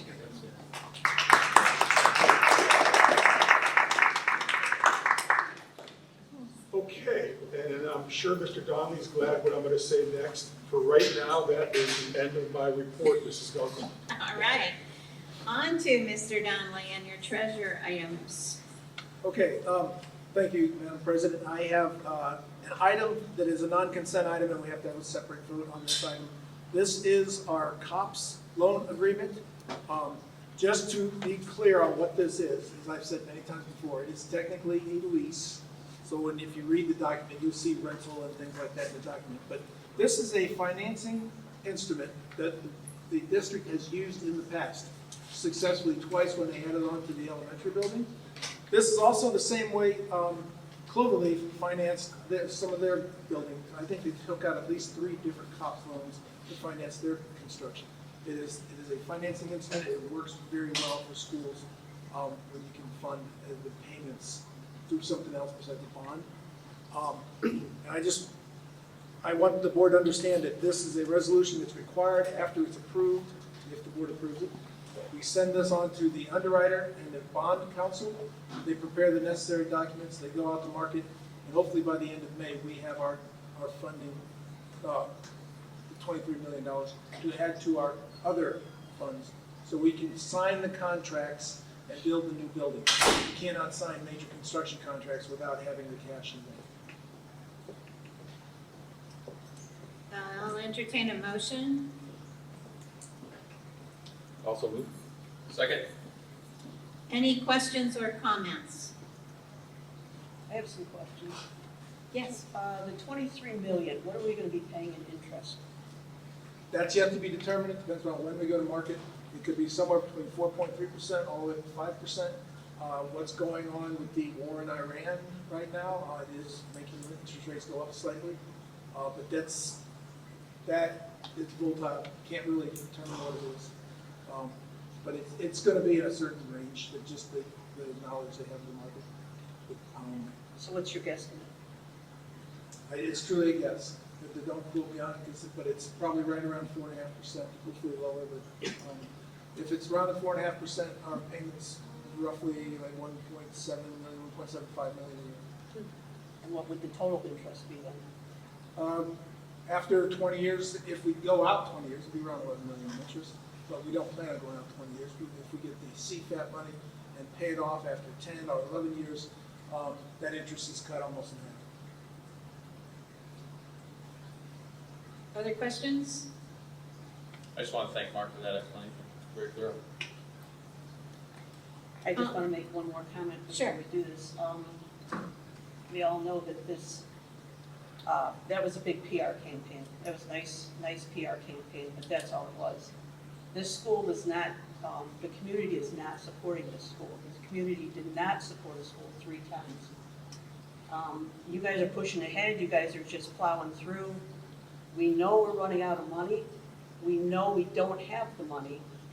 Friday's budget meeting, they said they want us to give back $2.5 million to our taxpayers, which would be in a form of credit. They also are questioning the $32 million, just want to see where that came from. And then in a couple of years, we're going to be in deficit spending. Where that money's coming from, it's not coming from the community. I'll sit here right now and tell you, it's not coming from the community. So somehow, some way, you guys have got to start cutting back on the budget, cutting back on spending. And we're just plowing ahead and spending another $23 million. We think that somehow the COPS or the help agreement, that we're going to get money from the state. We haven't gotten money from the state so far. It's been 25 years. We have no guarantee that we're going to get money from the state. So what you're doing is putting our community $23 million further in debt. And I'm quite sure that I'm going to be the only person that's going to say no. And as I've told you, every single vote on this school, I'm gonna say no, because I'm here to represent the community. And in another year or two, when you come back and say that you need the money, you're gonna start cutting teachers and services, I'm gonna be the one that's gonna bring it up every single time. Any other comments? Yeah, I would like to, I appreciate your opinion on this. I do think as you look at how we've gone through this over the last couple of years and going to the ballot for a bond issue, that average cost was between $250 and $300 per average home, depending on which one of the three bond issues you want to look at. That's going to cost somebody over the course of 35 to 37 years, $9,000 plus. This plan is a different plan. The bond issue that we went for, at one point got up to 40% of the community that said yes, they would be willing to pay that additional tax to take care of the facilities. We did not do that because it was not 51%. But this plan, this self-funded plan, uses that money that has been saved through fiscal conservatism, which started before our time on the board, and it also combines this loan, which gets paid for from our permanent improvement fund as well. So when you look at this proposal, I mean, clearly it's not 100% support, and I appreciate the dissenting opinions on this as well. But this proposal will resolve our largest facility issue. It avoids additional tax to the community. It's the most fiscally responsible approach that we can take to the district in the short term and the long term, and it solves our facility issue for decades. So what you're saying, though, is that you're not gonna come back to the voters in another year or two and ask for any more money at all? That's going to be a separate issue that we're going to have to look at when we get there. But nobody knows at this point what the state is trying to do. We don't even know that. And you were part of that meeting, so. I just don't like the terminology self-funded, because it's not self-funded, it's community funded. It's the money from the community. It's money from the taxpayers that are paying the overage that they've been charged. So it's actually community money, and the community, in my opinion, should be a lot more involved than what they are. Than 4 people sitting up here telling us what we're gonna do. My understanding is that the COPS loan is gonna be paid back with not using operation money. It's not levied dollars that will be paying the COPS loan back, with the sales tax and Nexus pipeline dollars. It is 100% a different plan. Yes, it involves buildings and brick and mortar, but it is not the same plan that was put on the ballot the first time or the second and third time. I know you'll continue to use that language, even though the data clearly shows it's a different plan. It's a much more downscale plan. It is an opportunity for the community to not have their taxes increased with a bond. The operations side of the school district, we've talked for 7 years that at some point in the late 20s and early 30s, we were going to be deficit spending. This is the most fiscally responsible plan. You may not agree with it. The professionals that this plan has been presented to, the professionals at the state, with bond counsel who have reviewed how we're getting the sources, have all ruled those to be completely legal and very well thought out. We spent the entire summer discussing this, and to think that us building this school is going to cause our district to fall deeper and deeper in debt is not true. It's a well thought out plan that the taxpayers of this community should be encouraged by, because we have found a way as a district to not have to go on the ballot for a bond issue to build a new high school, to upgrade our middle school, and to expand public pre-K. It is a pre-kindergarten to 12th grade plan at no increase to the taxpayer. So. We'll see in a couple years. Yes, we will. I appreciate your teamwork, Kim. All right then. So, I don't remember. Did we have a motion. Okay, we are ready for a vote. Mr. Salazar. Yes. Mr. Kuya. Yes. Mrs. Bavarchi. Yes. Mrs. Sisilich. No. And Mrs. Gunkelman. Yes. Okay, well, it's still you, Mr. Donnelly. Yes, the next 2 items I have are under consent items. which there is no separate vote on, but I just want to explain what items we're approving. The standard financial statements is the first one for February. It shows, the bank statement balances, the reconciliation, the financial summary for the year, and also a comparison month to date, this year, month to date, last year, and all the other standard financial statements that the board's used to seeing. Also, the other item is an advanced purchasing agreement. Now, this is on the board for one reason only. It's only a $350 agreement. It normally would not come to the board. But this is a purchasing consortium. And they take this agreement along with 200 school districts. They also get agreements. And they can negotiate really good deals for the school districts and all their clients because they have such a book of business. So the agreement isn't so much the importance that it's approved by the board, such as it's important that they can use this to get good deals for us and help our food service department get lower prices. Thank you. So those are both part of the consent agenda. Yes. Mr. Stanton, then, we'll go back to you for superintendent recommendations. Yes, thank you. My first three are non-consent, so just like Mr. Donnelly in this category, all three of these will need an individual vote for the board. I will start, though, all of these are tech-related. These are not usual purchases, that's why they are non-consent. But we have been made aware that the tech prices are going to go up very much, very quickly. Okay, so Mr. Walker, our tech director, is working on trying to be ahead of that, to put the tools and resources into the hands of our students and staff, but to also do that as cost effective as possible. My first request of you this evening is to approve the proposal for the purchase of 35 13-inch MacBook Airs for Buckeye Local certified staff. These will go to our junior high school staff members. All right, then. I need a recommendation. So moved. I'll second. Any questions or comments? I just have a real quick question. What do we do with the old ones? If they're not at the end of life, Mrs. Sisowich, we will try to repurpose them in some fashion. However, most tech is at the end of life. So like later on, we're going to talk about Chromebooks. You're not getting much more use out of Chromebook after kids bring them back. So we don't move anything to the not usable perspective until it's lost its usage. And is it possible to donate it? Not impossible, but not usually ever successful. So, yeah, I mean, I guess possible. We could look into that. I will say that most donations like that, they're not usually worthwhile. Mr. Donnelly, you have something to say about it? Look like you might. I just know they're all well used, and what the better ones, the tech department usually keeps like the best 25, and then they keep 25 others that are junk. They pull parts off until they're just skeletons of the machine, and they do wonders with the pieces and parts and make our tech go as far as it can.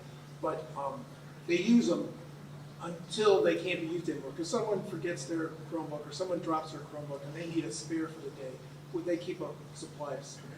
So we use the good ones as long as we can. And I can get a little bit more information for you, Mrs. Sisowich, from Mr. Walker on can we go down the road of donation a little bit further. Okay, thank you. You're welcome. Roll call, please. Mr. Kuya. Yes. Mrs. Bavarchi. Yes. Mrs. Sisowich. Yes.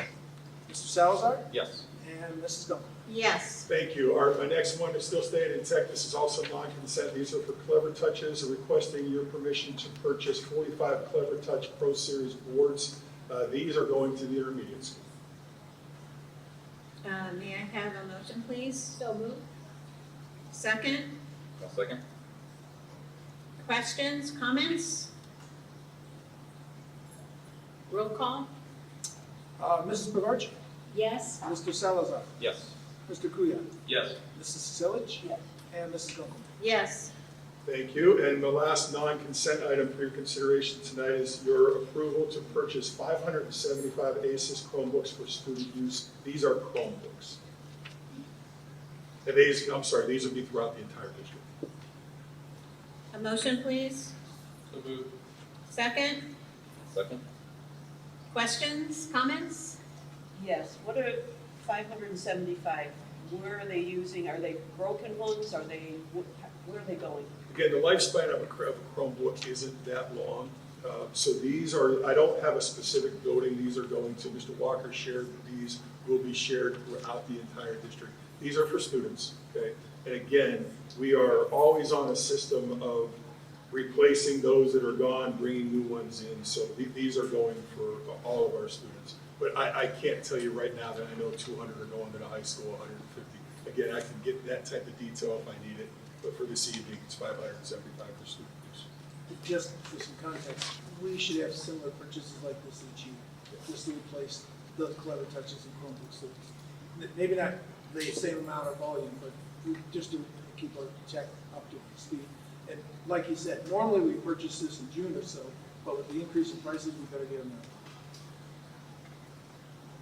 Any further questions? Roll call? Mr. Kuya, Yes. Mr. Salazar, Yes.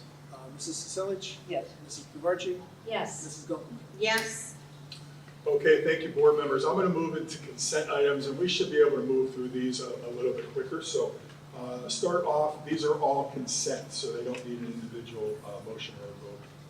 First, ask for your consideration to approve the attached contract from the Educational Service Center. This will be for our nurse to travel with our 8th graders to the Washington, D.C. trip that is coming up in April, on April 29th and May 1st. I believe Mr. Sauer is going as well, okay? The cost for this is covered by the student fees that are collected for the DC trip. Next, ask for your consideration for the adoption for us to continue our partnership with the Ohio High School Athletic Association for the 26-27 school year. I see Mr. Myers, our athletic director, snuck in here. I know he was in some other places earlier today with our athletes, so good evening, John.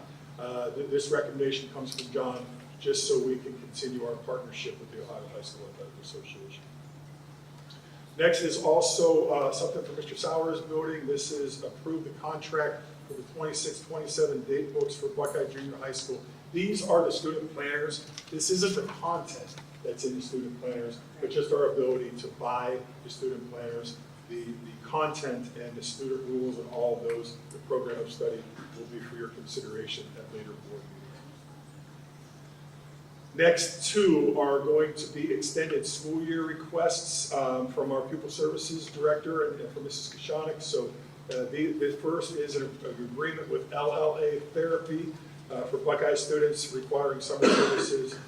Their summer services are from June 9 through August 6th. And this is, again, for extended school year for our special needs students. As is our next one, this is approval of a tuition contract between our school district and the ESC of Medina County for extended school years services, extended school year for the 25-26 school year as we end this school year. Next, we've been talking about Chromebooks quite a bit tonight. Ask for your approval to dispose the attached items. These are all Chromebooks. We are disposing 473 Chromebooks tonight with your approval.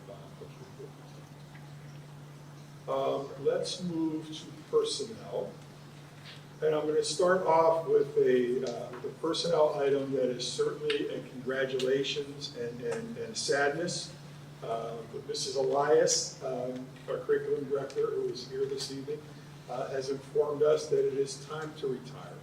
So Bridget has, she's not done yet. She is going to be with us through July 31st, and we certainly will celebrate Bridget as she moves closer to that date and more of an appropriate send-off than we have this evening.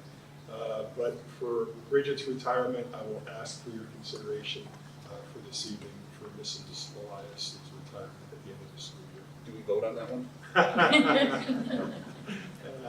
Yeah, if you don't vote yes, I'm just saying. Okay, sticking in personnel, let's go to certified personnel. Ask for your approval. You'll see the 3 FMLA adjustments there this evening for your approval. We have an employment contract for a teacher tonight. This is a continuation to work with Mr. Dennison. Mr. Dennison is an outstanding high school math teacher, as we know here. This is his teaching contract for 1 year limited contract to be paid the appropriate step. So Greg can continue teaching with us next year. As always, every month I ask for your approval of attached list of certified substitute teachers from the Diane County ESC and our partnership with Dr. Velasco and the ESC. That takes care of certificated employment. Let's take a look at classified right now. We've got a medical leave of absence right there you see for a bus driver and expecting her anticipated return coming up here in April. We also have an FMLA for a high school secretary with an expected return date coming up here in a few weeks in March. Underemployment for your consideration tonight. Always good news when we're hiring a bus driver. Ms. Sutherland has completed her training. So with your approval this evening, she will begin working as a bus driver for us on March 9th. So very happy about that. And we have a correction to Mr. Gaulden from last month to make certain that his effective start date is correct. 2 resignations from non-certified world tonight. Mr. Drago has resigned as a cleaner, but you'll also see that he is joining us as a bus driver. But we have to take action on Fred's resignation as a cleaner as he becomes a bus driver. And you see another resignation there from another one of our cleaners for your consideration this evening. And as I just mentioned, a change of assignment for Mr. Drago. He will go from a cleaner to a bus driver. That was effective on March 13th. And you also see the next thing, Mr. Drago will be a substitute cleaner for us as well. So Mr. Drago's got a lot going on, and he's helping us out in a lot of ways. Let's move to athletics. Once again, the recommendations from Mr. Myers. Thank you, John, for getting this. It is springtime right around the corner. We've got spring coaches for your consideration for tonight for lacrosse, softball, and indoor track.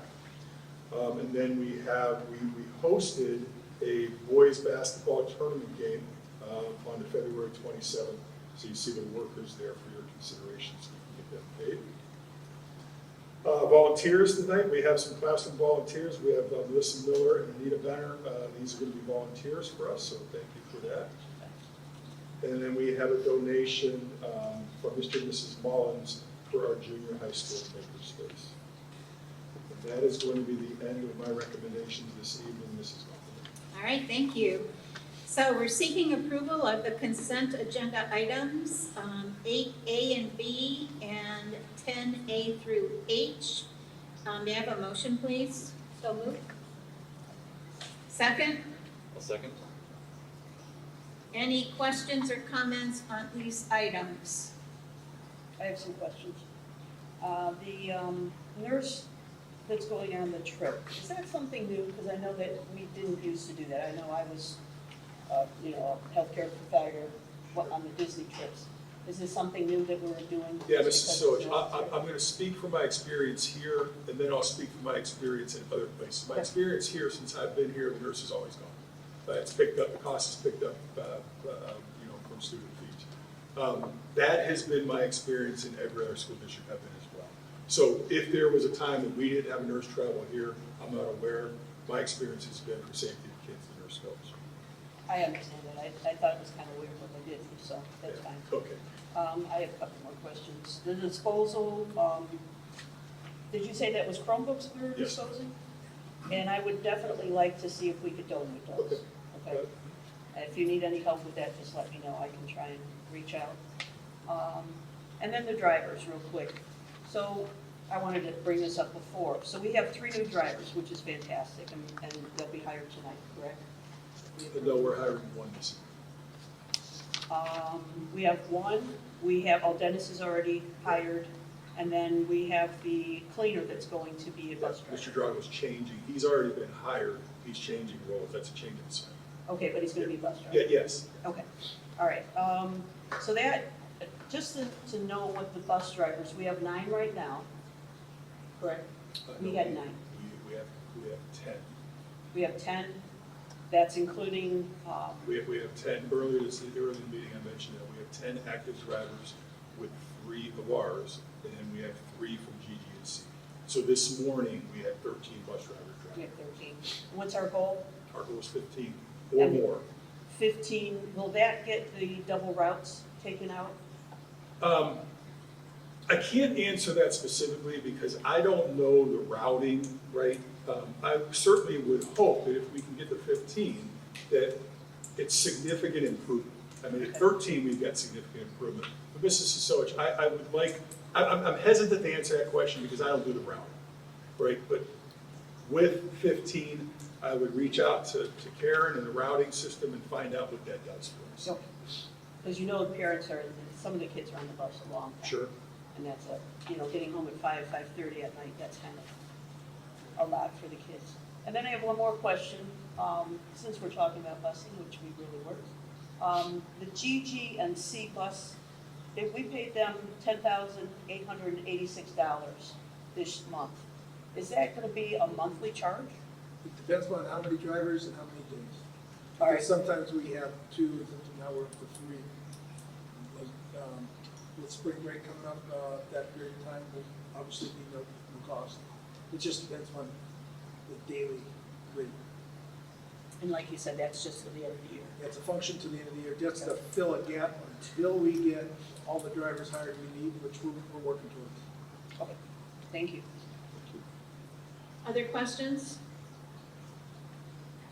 All right, then I'll entertain, oh no, I already did that. Time to call the roll. Roll call. Mrs. Pavarchi. Yes. Mr. Salazar. Yes. Mrs. Sisilic. Yes. Mr. Kuyak. Yes. And Mrs. Gunkel. Yes.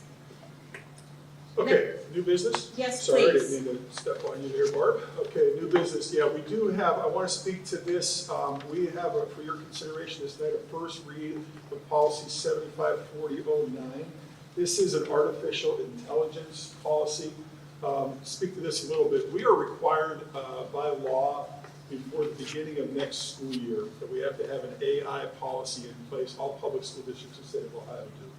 From a proactive perspective, we have seen policies. The Ohio Model Policy, our Neola policy, which you see in front of you tonight, is a combination of both of those.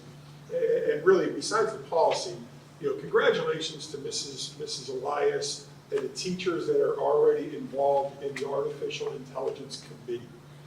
Artificial intelligence is something we are going to have to continue to address in our school system and for our students and teachers. So besides the policy that needs to be in place, I think the work of the committee needs to be recognized as well. So Bridget, thank you for leading that with our principals and teachers. That's important work, and thank you. Tonight, for your consideration, just the first read. As always, take a read of the first policy the community can as well. Any comments or questions, please get that to me. We will answer those, and then we will bring either this policy completely back next time for a second read, or we will update based off of the comments. Thank you, Mr. Stanton. Number 12 is actually... That's a first read. Sorry. That's okay. Number 12 is actually a Board of Education resolution. This involves questions raised by the community, and I asked Mr. Stanton to look into it for the Board of Education, get some advice from legal counsel on this, about any board member who would post school district information and then restrict public access to that information. Our legal counsel suggested we could be liable to a First Amendment violation, and so we had legal counsel work to put some guidelines together for the board members to see. And then this resolution, the resolution itself is actually just to tie board policy with legal opinion to protect the district from any liability through individual board members' actions. And so this is the resolution that is in your documents, and I would like a motion to approve this. Is there a motion? Also move. And a second? I'll second.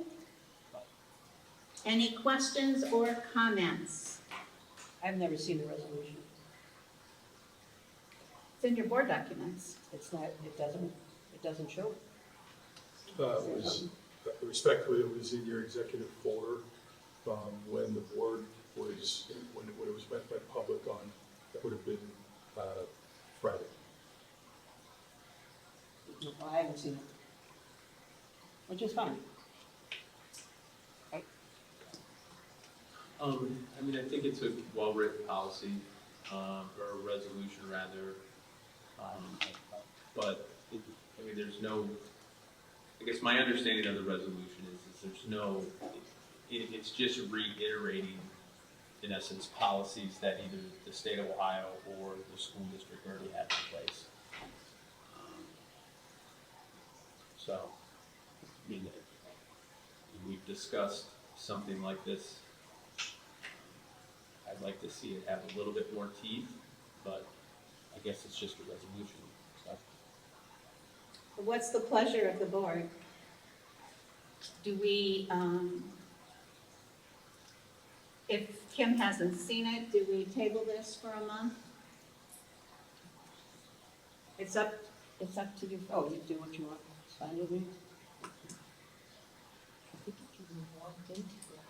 I mean, my fear of tabling this for a month is we've been approached by 2 community members who have, in essence, threatened legal action against the district. And our attorneys have recommended, based on our attorney's investigation, that we approve a resolution like this at risk of not having a resolution like this. If we were to get sued and a board member, we could be held liable if we don't have a resolution like this. So I would say not to wait, and that we move forward with the motion and vote on it. All right. I would just like to say that it was one community member that actually wrote a letter and signed her name. The other one was anonymous. I'm not sure why we would contact legal counsel for an anonymous letter, but we did. We're wasting, once again, Buckeye money. But go ahead. We're wasting Buckeye money because we have been given legal advice by our attorneys, and we have one board member who will not accept that advice. When our attorneys heard that that would not happen, that a board member would not do the things requested by our attorneys to make a social media page be in line with policy, our attorneys have recommended that we have a resolution in this manner to distance the district away from any potential legal action, which then would cause us to spend more money. So in my mind, this is an exact reason to do this so that we can prevent the use of tax dollars towards any potential lawsuit towards a board member for social media. Does that page exist? Based on still photos that people send me on a weekly basis, yes. No.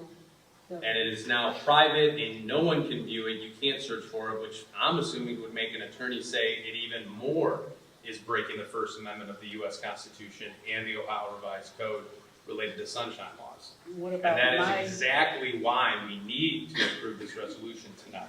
What about my First Amendment rights? I have none. I am following the guidance of an attorney who does public education for a living and other legal precedent that they have been able to show us that we've discussed as a board. And that's why I think it would be unwise for the school district and the board to not move forward with this resolution this evening. So what's the resolution? What would be the outcome?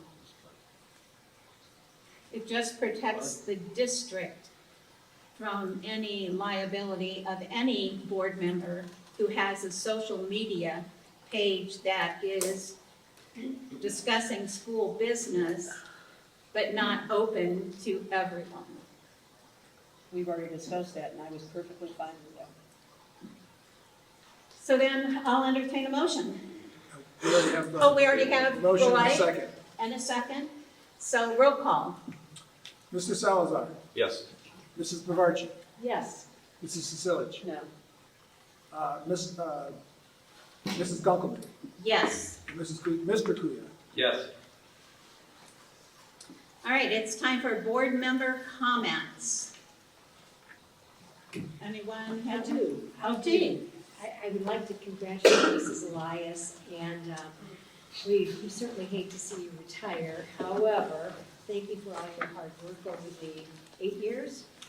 6. Really? Okay, 6 years here at Buckeye, you've certainly raised the bar. I wish you the very best in your retirement, and you will love it. I'd also like to say I'm looking forward to the Shrek the Musical. Yes. That's going to be awesome here at the high school. And I just wish everyone a safe and happy spring break. Thank you. Anyone else? Yeah, I want to say thank you to the transportation, thank you again to the transportation department team for the improvements that we have seen in the district. Busing was certainly it's an important issue, and we've made a couple changes to help address it. Seems like, I don't want to jinx this, but it seems like things have gone better. It's not perfect, it's not where we want to be yet, but certainly it's nice being able to reliably transport the kids. So thank you. Yeah, and I just want to say congratulations to the winter sports teams. I know we've got a couple athletes still competing at the high school level, which is always exciting. And also, you know, Bridget coming in and during COVID, I remember the first time, I know we'll talk more about this probably the day before you retire, but coming in during COVID and you really embracing a role that and taking it to a whole nother level. The things you've done to improve curriculum transparency to this community and their ability to go on our website and view things, and you know, it really set a higher bar for whoever comes and replaces you, and just really appreciate it. And I know you're going to have a great time hugging babies during retirement and kissing babies. So congratulations! Thank you for all the work you've done. My congratulations to Bridget also. And one thing I need to say about Bridget is I became aware of a competitive grant last week. And I gave it to Mr. Stanton, and Mrs. Elias has written the grant and submitted it already. So that's wonderful turnaround. I don't know how you do it. But we certainly appreciate all your hard work, and it seems early to congratulate you because you're going to be working a lot of months yet. So thanks in advance for all your hard work. I just want to thank everybody for coming. I know these are long meetings, probably because of me. And I would have liked to, I watched the visionary presentation. I would have loved to have gone to the schools. I would have loved to have seen all the other schools and what's out there. But I've never been invited. I've never been invited to anything. As I sit here today, still not have anything to do with the new school. So that is what it is. I'm still fighting. I'd like to comment on your comment, Mrs. Sasalich. As board members, it's our job to seek out opportunities, not to sit back and have somebody come to us. We are to seek out opportunities that are out there. If you've said, I will not vote for anything for this new school, then why would we take you to see things that concern the new school? That's you said it, or there you go. Board member? All right. I'll entertain a motion for adjournment. So moved. All right. I'll second. Roll call, please. Yep. Hold on one second. Seth? Roy? Yes. Yes. Okay. Mr.